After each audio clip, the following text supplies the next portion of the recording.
Awesome. Okay, we'll go this way.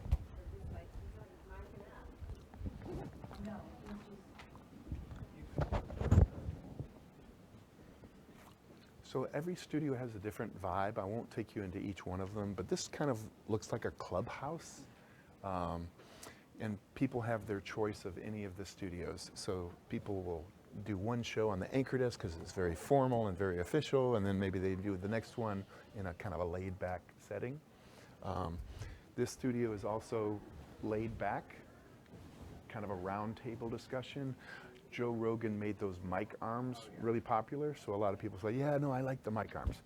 So here, we'll keep going. Let me show you hair and makeup.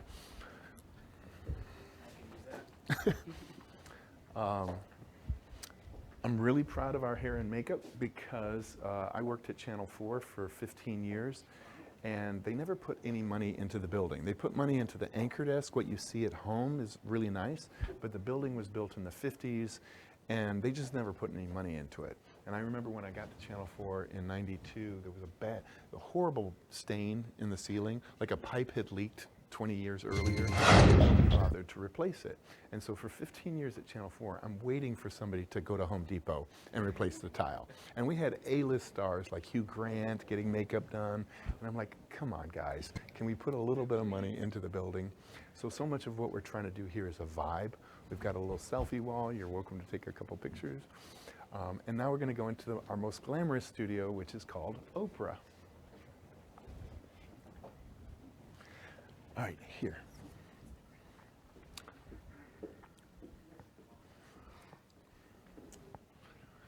So this is the Oprah studio. This can accommodate up to 70 people. 70 people clapping looks like 700 people clapping. So people will do shows here. This is just glamorous, right? This looks like, in fact, why don't, before we get started, why don't a couple of you go up there and just sit down? I want you to see this. Yeah. Okay, he's going to give you a tight shot. So watch that monitor back there, and let me get my producer to give a tight shot. Okay, boom. Isn't that wild? Here, let me get this one going. Let's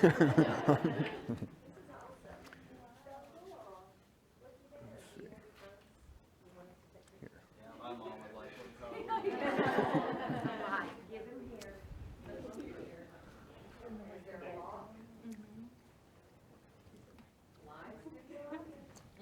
Isn't that wild? Look here real quick too.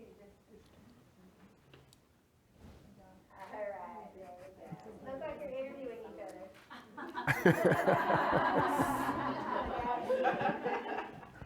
That was good. I was like, is there a law if I should?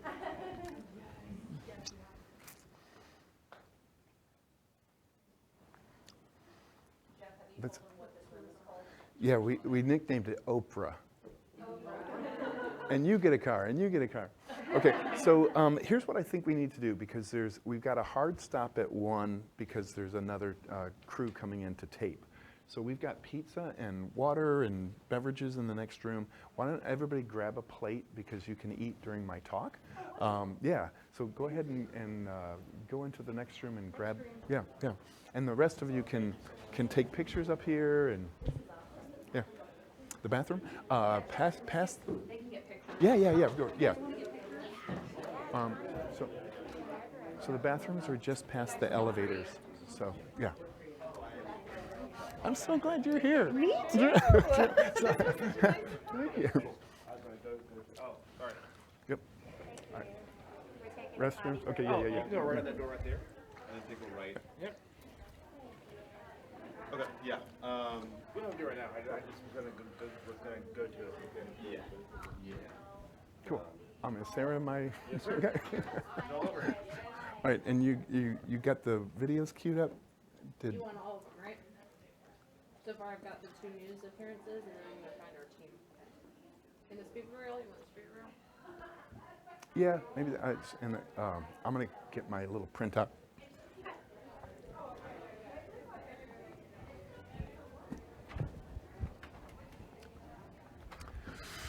All right, Josh.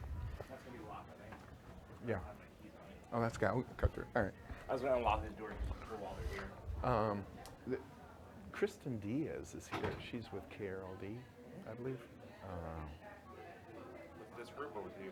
See you. No, she's with this group, so she's a friend of Jasmine. So I mean, this might help me with. You know. Stories. You're one phone call away from the New York. They were the broadcast partners of the Cowboys. They still are, right? Sorry. Yeah, they are. Not were. I don't want to start that rumor. I know, that's why.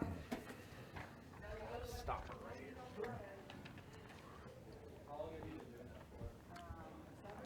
I've not been here. This is amazing. Thank you. I love it. But I'm a news junkie. Just like what he was saying, and trying to get to. Yes, thank you. Isn't this cool? Thank you. Yeah, there's nothing like it in the country. It's amazing. It's beautiful. Thank too. you. Thank you. And it is the future. Isn't it? That's why iHeart says we're the biggest podcast company in the world. No. Right. Thank you. Podcast is the future. Thank you. Oops, sorry about It's that. the now, though. Yeah, people tell me that as soon as they walk in the door, they get this kind of burst of love. No, you're right. Thank you. Thank you. No, this is great. This is great. And they're going to have questions. So just be ready. I'm just like past Jeff. And so I think Check this over here. stations and radio stations are having a really hard time figuring out what's going to be the best way to reach people, you know? So. I want to steal you for a second. I want you to see this. Here, you come too.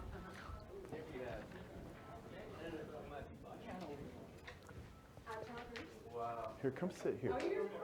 Shut up. Oh, we gotta talk. All right, you guys come sit here for a second. Oh, this is the famous Crilley. Studio, right? Can you come punch a button? You just interviewed Isn't- a good friend of mine, SN Doridia. He's Yes! one of the- yeah. He's awesome. One of my besties from high school. Wow. Mhm. Yes. And I saw him and I said, oh my gosh, I said, you're on Jeff's show. I mean, and he was saying, let me fix, where's the hair and makeup team? Dad? Hold on. So isn't this cool? Okay, so this desk goes up and down for standing or sitting, You spoil me. and then it changes every color of the rainbow. So he's actually got a button back there that he can press. Is this like your wildest dreams come true? I love it. I mean, I went from news where so many times I'm covering grief. You remember that? I was just like, you'd come in and it'd be like, okay, sorry, but a guy in Arlington killed his kids, killed himself, and that's your job. And here's his ex-wife's address, here's his parents' address. And you can't say no. You're a good little soldier, and then you're ringing that doorbell hoping nobody's home. Yeah, I completely understand. I was telling, what you said completely echoed what I was just talking about on the bus. I was telling them this is my now 17th year, and I was saying, you know, having my years in traditional TV and radio, working primarily at ABC for the majority of my time, and then at KRLD or the CW for a while. Yeah, But just traditional media is just having such an identity crisis. it is. And so I was trying to tell them, I was like, yeah, it's a great medium, but you have to roll with the punches because they're trying to figure out what's going to work Right. to survive. Right. I mean, we just saw all the I know. And I've done a lot of thinking about this. I think it's what changed was Joining us now basically here the in the phone. Like we have access to all of this information. So even, I listen to you all the time. You guys are news aggregators, so you're grabbing all this stuff, and it's great. I mean, for a guy like me who's always looking for the headlines, you're a news aggregator service. But I think we're drifting into this era where, you're going to get your news from Joe Rogan, or I'm going to get my news from Twitter. Yeah. And so, like, sometimes when I'm telling people the difference between when I was in the news business and today, let's suppose somebody said, "Oh my God, did you hear about the bomb that went off in downtown Dallas?" Everybody grabs their phone, but they don't necessarily go to Dallas Morning News. They probably go to like Twitter, to like who's the first person showing pictures. So the delivery system has changed. It's not unlike. We just lost Neiman's downtown. Well, Neiman's is a department store, but every single one of those luxury brands has their own store at North Park. So a department store that shows you a little bit of the shoe collection from Gucci and Prada can't really compete against the whole store. So department stores are trying to figure out how do we survive. That's a great way to put it, and I think that, for talent, it's, we just keep getting squeezed a little bit more to see how much more juice they can get out of us, and Right. and unfortunately, it's burning a lot of people's fires out. I get it. That are getting out of the business, and it's really unfortunate because it's just some great I think it's all voices to here. listen to. I think it's all about, and I hope we can visit later, but I think it's all about building your personal brand, because for 25 years, I would go to Channel 4, and I was their golden boy. They loved me. Yeah. But I remember, putting my badge against the, the strip, and it was a green light. Okay, I get to come in again, because they owned the Jeff Crilley name. And then, and you'll hear during my speech, I started to develop my own brand that was uniquely mine, and then that brand ended up starting this company. So my advice to anybody who's in journalism, have your own thing, have your own side hustle. Maybe that's you helping people with promotional videos, or being the anchor for a show that they couldn't be the anchor, they couldn't host, but you could. Jeff, I would love to Yeah. have coffee with you. Absolutely. Brainstorm a couple things that have been on my heart for a while, and I've really been looking for someone to kind of help mentor me, because Thank you. I just haven't had someone who has had that same vision Thank you. that I align with come into my view, where I feel like Thank you. sees the future. Thank you. I think a lot Here, of people stuck in this here, come little realm. come sit on the open Oh, set sure, for a sure. second. Let's go. Works, but influencers work even better.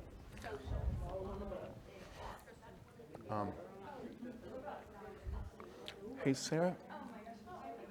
Kristen, come sit up here for a second. This is my favorite seat in the house. Yeah. Wait, Sarah, will you punch up a tight shot?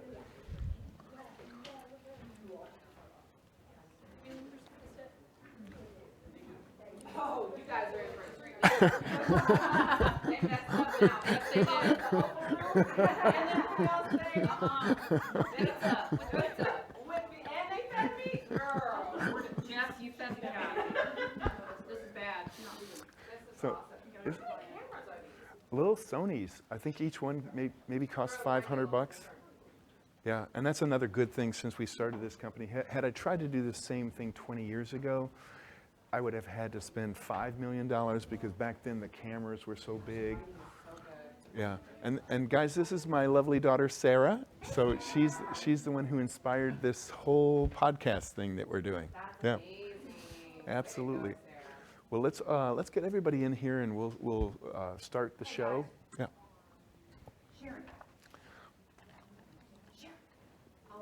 Okay. Right. And we will have coffee. I would love that. Yeah. Yeah. Yeah.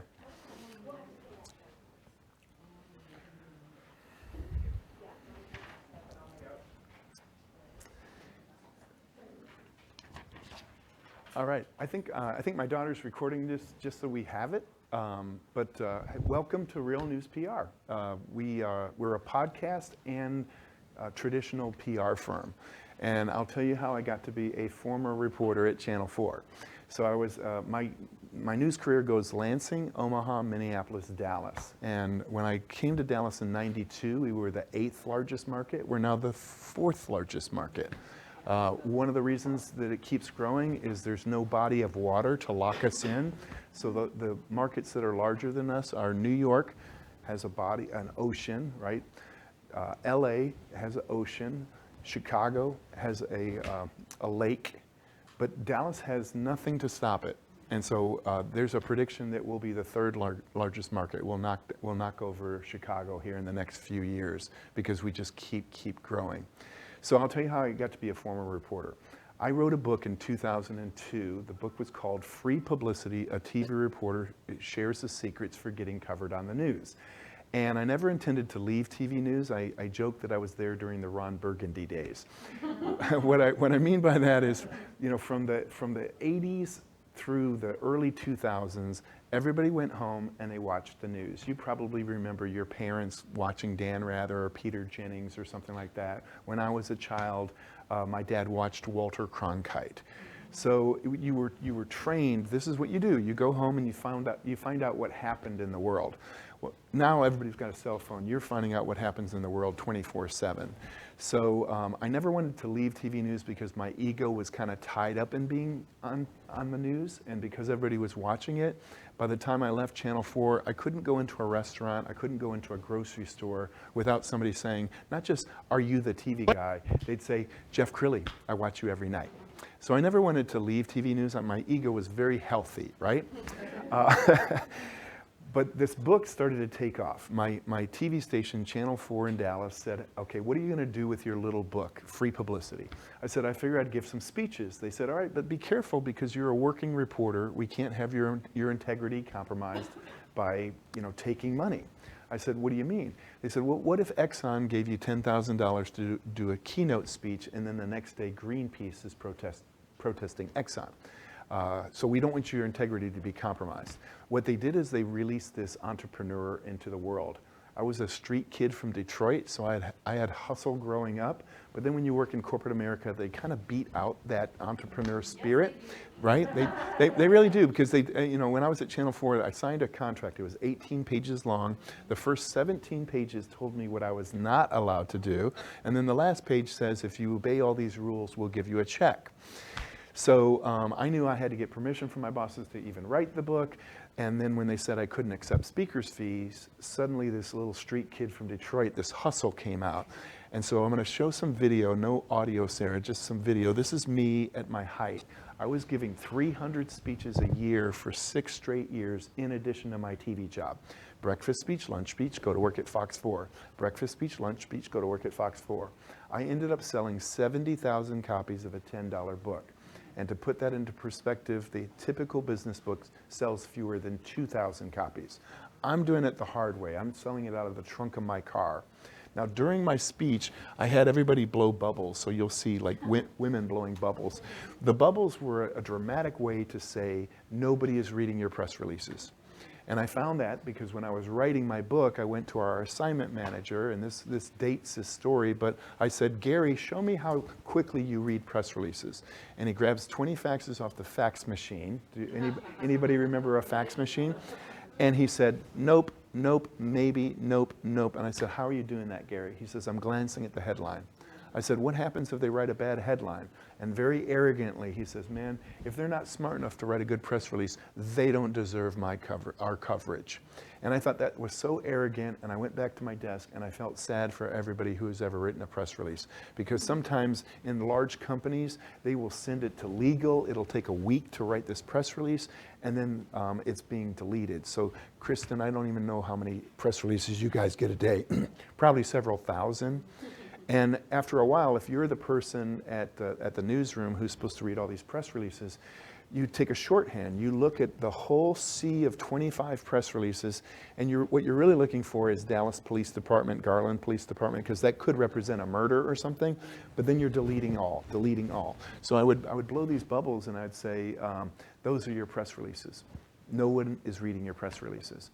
And I remember an attorney came up to me after the presentation, and he was mad. He was not mad at me, he was mad at his PR firm.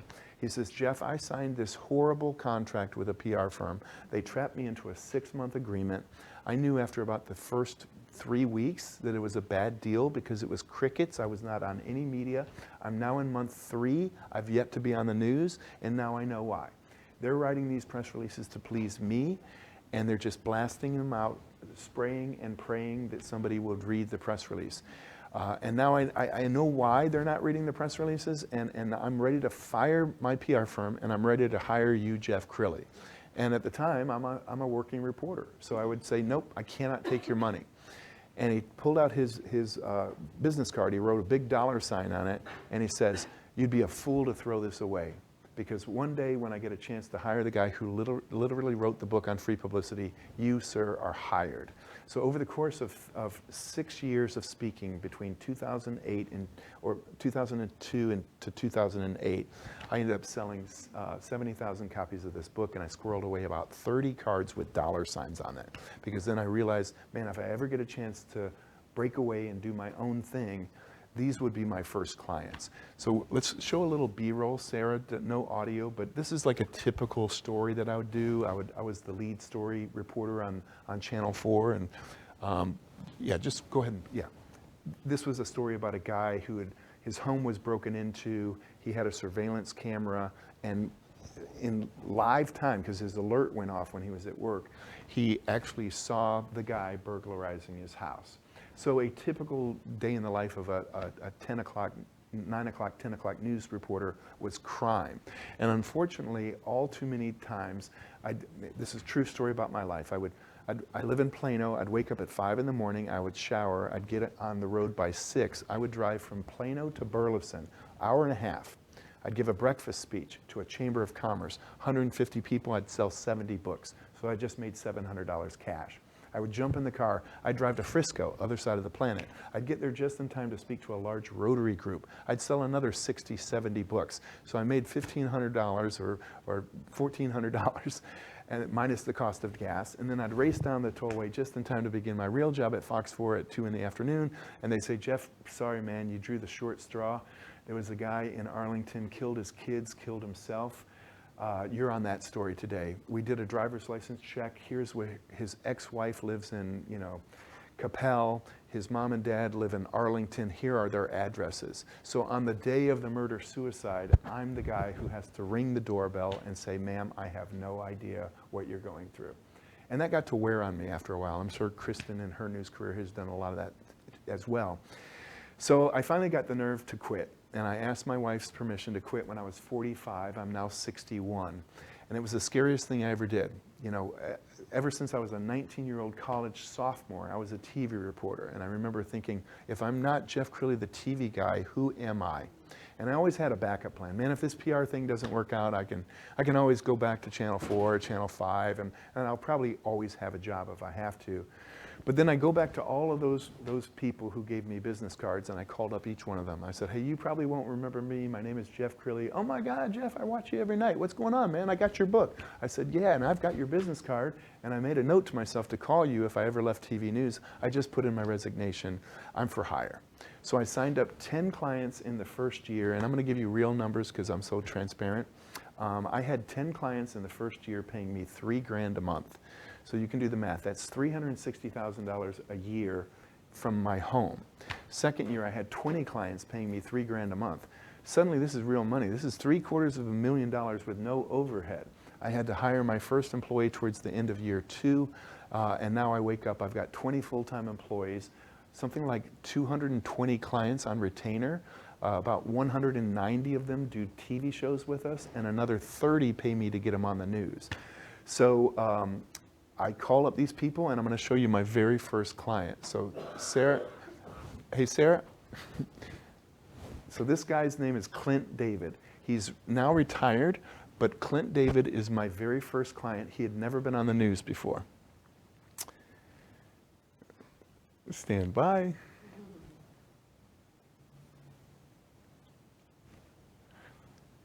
And Sarah, can you put the audio up? That was a drunk driving years, arrest. he only got sentenced to 3. That's okay. He was just out on use parole, B-roll. Anyway, and we I see got how him successful on the news breathalyzer 500 hooked up to your times in the ignition is. first year. Just drive someone else's Somebody else's car, car. and you don't have to worry about it. The system brutally failed this family. It's He says, you got me 500 media placements in the first year. 500, Jeff. He says, it could have been 700. I had a firm to run. I had to turn a few down. I said, so what's the bad news? He says, I just don't need you anymore, man. They call me direct. So I'm a pleaser. There's 5 love languages: words of affirmation, praise, physical touch, acts of service, gifts. All 5 of my love languages are the same. I just want people to tell me how wonderful I am. I joke that I was an addict for praise, and that's my drug dealer. Because he's giving me my hit every night. My memory of that first year is I'm having dinner with my beautiful bride, Victoria, and he would interrupt dinner and he'd say, so sorry to bother you, Jeff, but I'm the lead story on both Channel 8 and Channel 11 tonight. Man, you're killing it, man, you're killing it. So I'd wake up the next morning. Most normal people would wake up basking in the glow of that great compliment. I woke up the next morning wanting my hit. So I would say, okay, gosh, I got him on 8 and 11 last night. Let me get him on 4 and 5 tonight. Why not?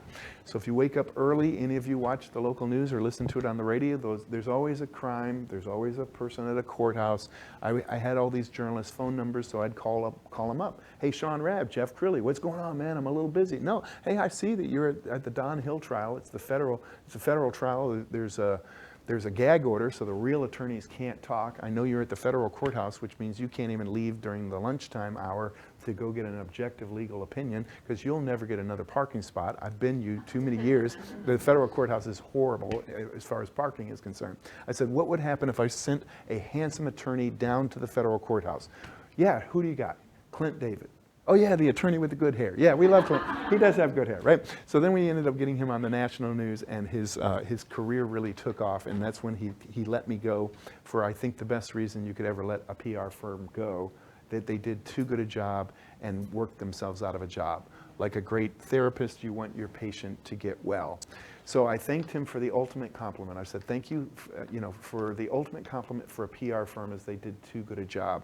I said, I also want to thank you for something else. He says, what's that?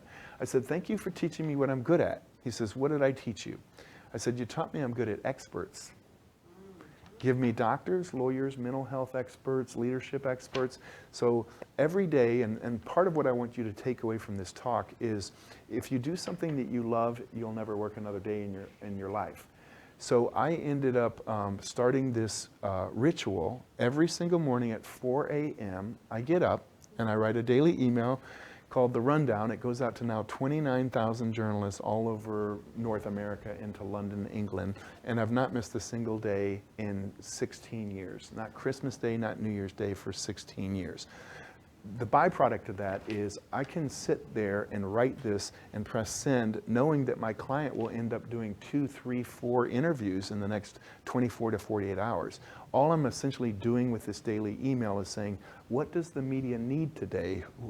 How can I help them with an expert? So unlike most PR firms that are really trying to shove something down your throat, I'm basically saying, how can I be of assistant to the media today? So this morning I led with the jobs report. It comes out once a month, and this was the first job report that would actually reflect Trump's new presidency.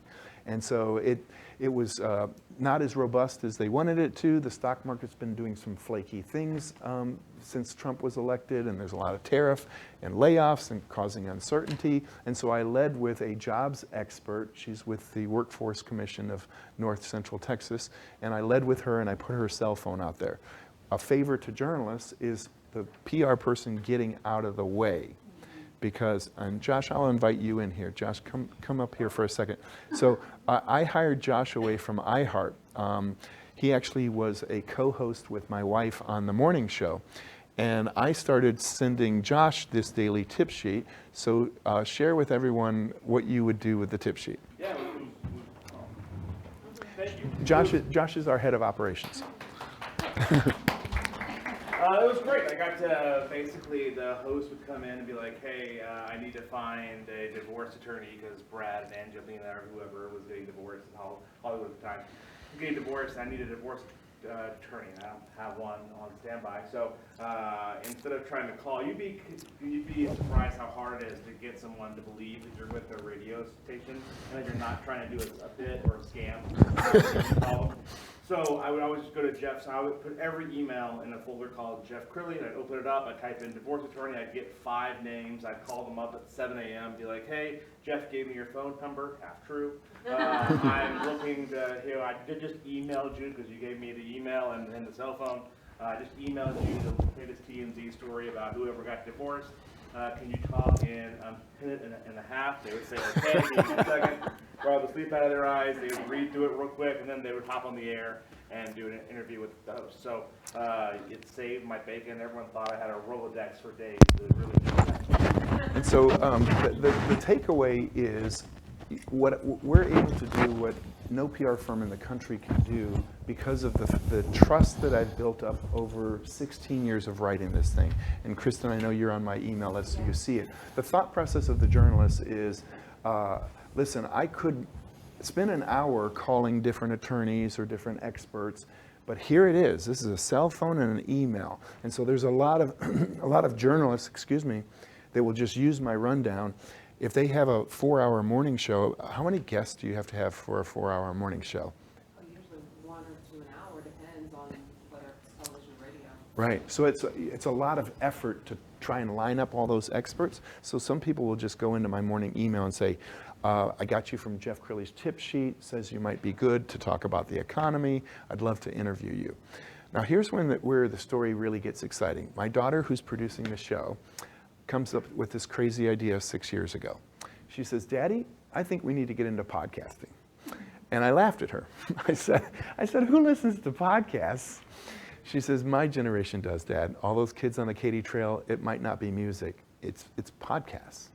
And I pride myself on a moment in time when I didn't shut her down. I'm a serial entrepreneur. I invent ideas for companies all the time, but I always scolded myself and said, nope, Jeff, just do chicken right. You're KFC, you're just doing chicken, you're not doing Chinese food.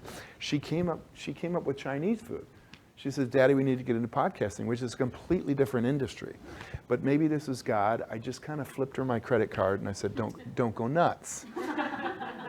And so she spent about $2,000 on little GoPros, a little board, and I'm kind of ignoring her. This is her little passion project. I'm concentrating on the big stuff, Fox, CNN, Wall Street Journal. And so she's got, in the first month, she had 5 clients in her little division. Second month, 10 clients in her little division.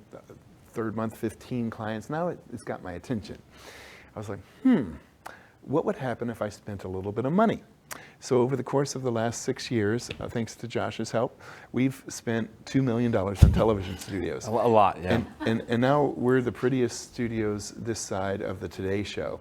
And the business model, the $500 per show, is ridiculously cheap to use the anchor desk, use the switching. And so now we have people honestly flying in from New York, LA, taping a bunch of shows. I remember coming in about a year ago, and there were about 20 people in the makeup room getting makeup. And I whispered to Josh, I said, who are all these people? And he says, they're from Atlanta. I said, what are they doing? They're making what looks like an Atlanta morning show. I said, why don't they do it in Atlanta? He says, there's no way that they could rent studio time that cheap in Atlanta. So it was cheaper for them to fly in like 20 people, put them up at the Hilton next door, and tape a bunch of shows that day than it would have been to find studio time in Atlanta. So I walk into this room, it was set up just like this, and they had a shot on the screen of the Atlanta skyline, and it said, Wake Up Atlanta, in the font style that Good Morning America uses. So it really looks like a morning show. And as I looked at this backdrop, because we don't have like the Reunion Tower Ball behind us, that could be any city in America. That could be any city in America.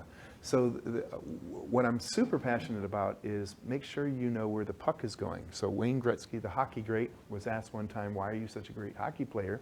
He says, it's obvious. Everybody else is skating to the puck. I'm skating to where the puck is going to be. And what I truly believe is happening right now is people are getting their information from different sources than the legacy media. Kristen still has a very large audience. How many people do you think you talk to in the morning or in the afternoon? In the afternoon?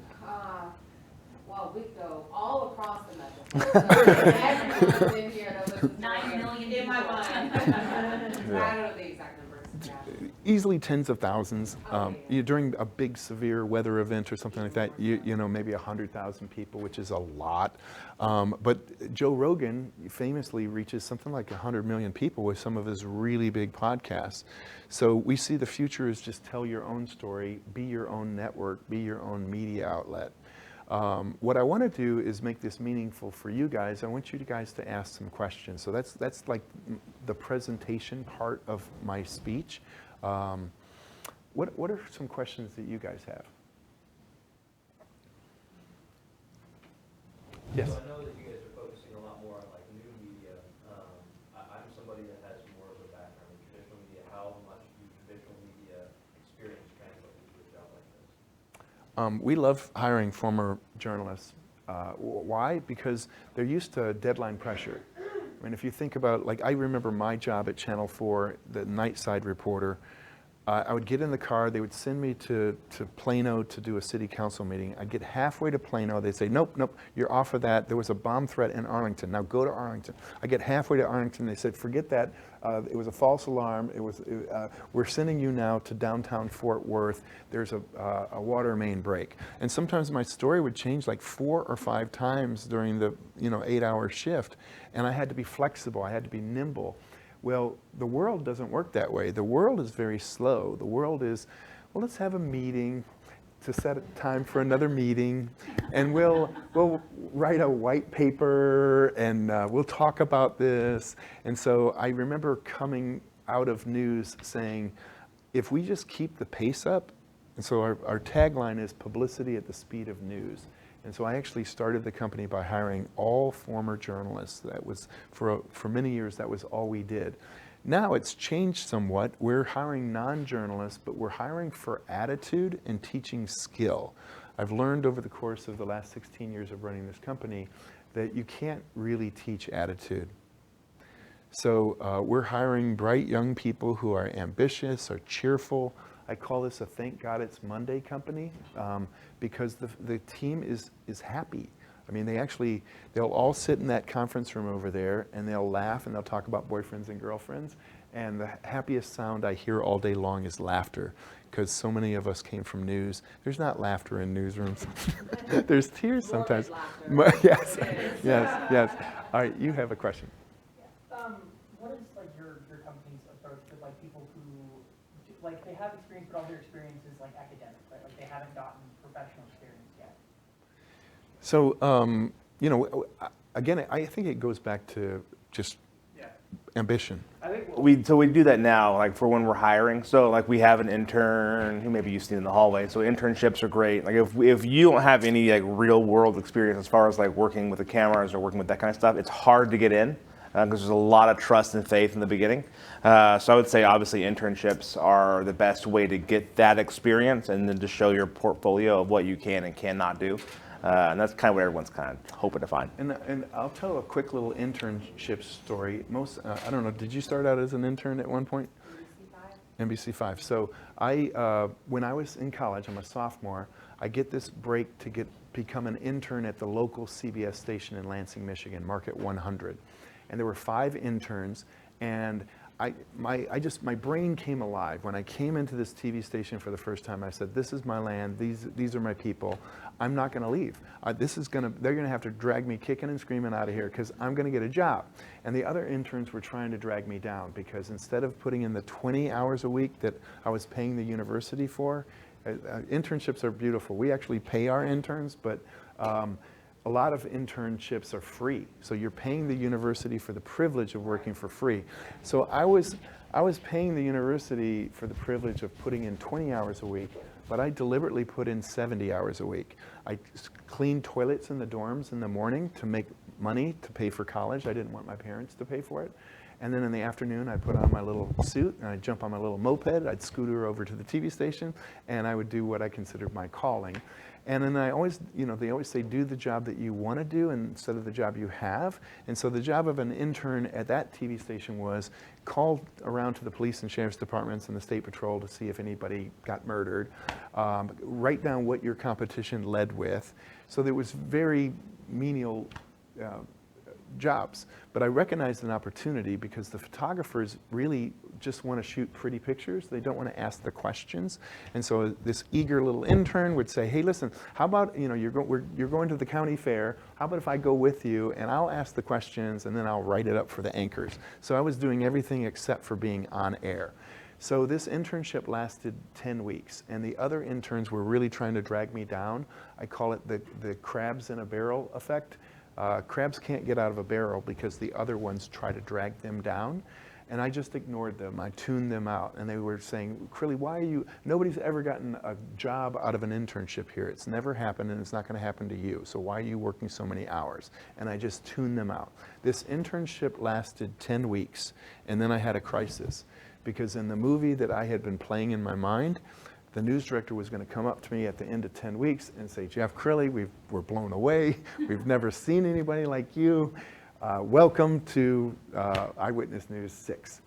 So the 10 weeks came and went, and the news director he didn't play his part. I'd written that, I'd very clearly I'd written his part, and he wasn't obeying. And so I had this crisis. I was like, wow, okay, if I tell the news director that the internship is over, I have to leave, maybe I just won't tell him. I'll just keep coming in, and hopefully I can like fly under the radar. And I don't know how I was going to get away with this, because at some point you get busted, right? So I was 15 weeks into a 10-week internship when I got busted. And the news director, he's an old, like Lou Grant curmudgeon. He's walking down the hall with a cup of coffee. He's walking by the newsroom, and he's grumbling. He's always grumbling, always in a bad mood. And he says, Crilley, man, this is a long internship, man. When is this thing over? And I was busted. And I said, I kind of muttered under my breath, it was over 5 weeks ago. And he turns around and he says, say that again? I said, it was over 5 weeks ago. And at this point, I'm sure he's doing mental backflips, because I'm out there driving the cars, and I'm not on their insurance. I'm a trespasser at this point, right? So he calls me into his office, and he says, let me make sure I understand this. So it was a 10-week internship, and it's over 5 weeks ago, and you're still here. He says, we're not paying you, right? I said, that's right. He says, and you're not even getting university credit right now, are you? I said, nope. He says, what the hell are you doing here? And I just kind of reached down in my belly and I said, don't throw me out. This is the air that I breathe, man. This is what gets me out of bed in the morning. Please don't make me leave. And he saw something that he had never seen before. And he took pity on me. And he says, Jeff, we don't have a position for you, but we're going to make a position for you. I don't know what we're going to call you, newsroom assistant, executive lackey. I don't know what we're going to call you, but you got a job. And I was overjoyed. He's not a hugger. I reached over to hug him, and he was like, I'm Fast forward, I worked my butt off. I become a part-time reporter and then a weekend anchor by the time I'm a senior in college. So I would go to, it was a CBS station, so the #1 news show was 60 Minutes. So I got they called it a 3-second ID during 60 Minutes. This little, chubby little faced boy would go on TV saying, "Murder in Lansing, details at 11." And that was me. And my professors would start to recognize me from television. And then to wrap that whole story up, one of the greatest honors that I've had is that same news director is now 90. I didn't realize that he was in his 50s when he hired me. He celebrated his 90th birthday, and he called me up out of the blue. He looked me up, called the main desk. Lauren from our front desk says, "There's somebody on the phone for you." He says he knows you. He's an old friend, and he wants to talk to you. And I got on the phone, and he says, "Crilley, it's Bruce Cornelius, and I'm about to turn 90, and you're one of my favorite people of all time. Would you come to my 90th birthday party?" So yeah, I flew up to Lansing. I had no other reason to go to Lansing but to go to this guy's birthday party, and he's in a walker, and I mean it was really cool, and he remembered some of our stories, and anyway, that's a very long answer to your question. All right, more questions. What promotional strategies do you currently use to promote your podcast with being a So yeah, thanks, Jeff. We do a lot of promotion on SEO, so Google, Facebook. We have social media outreach that we do as well. And then Jeff meets a gazillion people a year. So those all get fed into a pipeline, and we do an email blast to all of them, letting them know, hey, here's what we have coming up, here's new things, and we retarget and repress all that stuff. So yeah. Truly, it's the podcasts are bringing the other podcasts, because most of our podcasts have guests. And then the guest kind of looks at this and says, man, this is cool. How's this work? And they're like, oh, hey, you probably need to get a tour. And they'll grab Josh or Lauren or myself, and we'll give them a tour. And then the guest becomes the host. It's really kind of cool. And then I do my little Jeff Crilley show. I do sometimes 3 a day. That's not because I want to see myself on TV. I would have stayed at Channel 4. I do it because it's a really good way to get people up here to see all this stuff. And my bias is I just think everybody needs their own television show. Instead of begging the media for so many years have been the arbiters of truth. We are going to tell this story, but we're not going to tell this story. So I think now just tell your own story and do it in an amazing studio where, I mean, it's hard enough to just be the host without thinking about the editing piece, the technology piece. Is that, you know, if you're interviewing somebody from your home, is the dog gonna bark? Is the Wi-Fi gonna work? Is the Amazon guy gonna show up? So we just think this is gonna be the future.